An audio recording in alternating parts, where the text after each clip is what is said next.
Security camera footage shows a man stealing a 70-inch TV from a downtown Seattle Target. Staff say he's stolen from the store 22 times in the last 3 months and has a rap sheet dating back to the 1980s.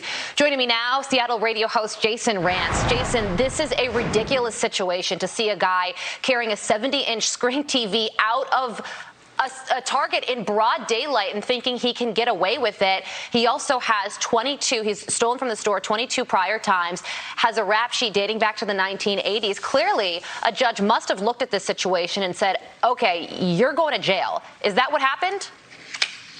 No, because this is Seattle. We generally don't have judges that put criminals in jail. And so in this case, on first appearance, he was actually released. Now, the prosecutor's office asked for just $5,000 bail. They made the argument that given this person has been trespassed from this Target, has a long history, as you just mentioned, that he's actually a threat to the public. But unfortunately, the judge, Kuljinder Dhillon, decided to release the suspect on his own personal recognizance.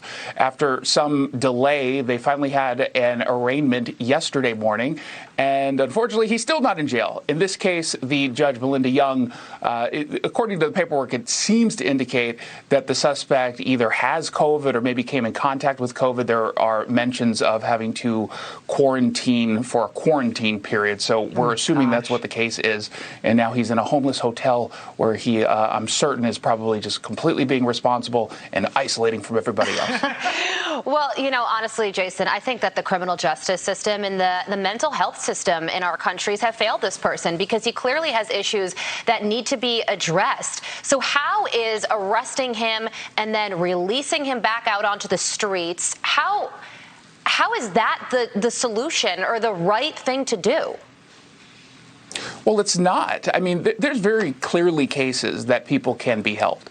But I would argue if you've got a criminal record that goes back to the 80s and at 56-year-old, you're still doing exactly the same thing, in this case accused, I would argue that whatever you're trying to do isn't helping. And it's funny because there's a local nonprofit organization that's operating this homeless hotel, and they put a letter into the judge suggesting that he's really on the right track and things are improving.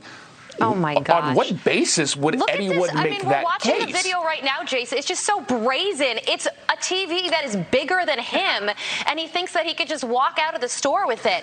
What are people in Seattle saying about this? I mean, it is a liberal city that elected these soft-on-crime lawmakers. Have you noticed public sentiment at all changing?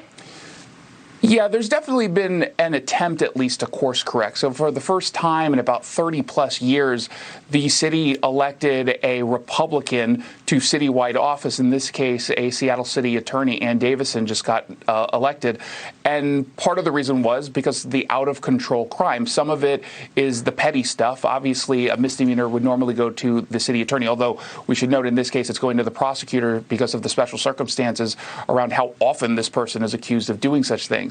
But I do think that there's clearly course correction going on, whether or not the politicians on the council, which lean very far to the left, will actually allow Ann Davison to do her job is yet to be seen. We've already seen a little bit of resistance and pushback. You know, Jason, you're such a smart guy, and I know you've thought a lot about these issues. I'm interested in the mentality behind these progressive DAs. What sort of philosophy drives them to think that putting criminals back out on the streets is going to make things better? We've constantly heard them basically say, and this is not just in Seattle, it's across the country, that the criminals are the ones who are the victims. Right. That they are victims of a systemic oppression that is inherent within the criminal justice system. And over the last several years, we've heard activists literally say we're going to try to dismantle these systems. And so they believe that the underlying cause is poverty. The underlying cause is being homeless. But we know that that's obviously not true because not everyone, even remotely, who's homeless or who is impoverished, are committing these kinds of criminal acts. The problem is they don't just hold that viewpoint towards people who maybe try to steal a 70-inch TV from a Target. They also hold that view of people who are involved in violent crimes like drive-by shootings, sexual assault. We've gone so far to the left in these cities, it is very clearly backfiring. It certainly is. You just have to look at the data. Without a doubt. Jason, thank you so much. Being the voice of reason, we so appreciate you joining us this morning. Thank you. Thank you. Appreciate it. You're welcome.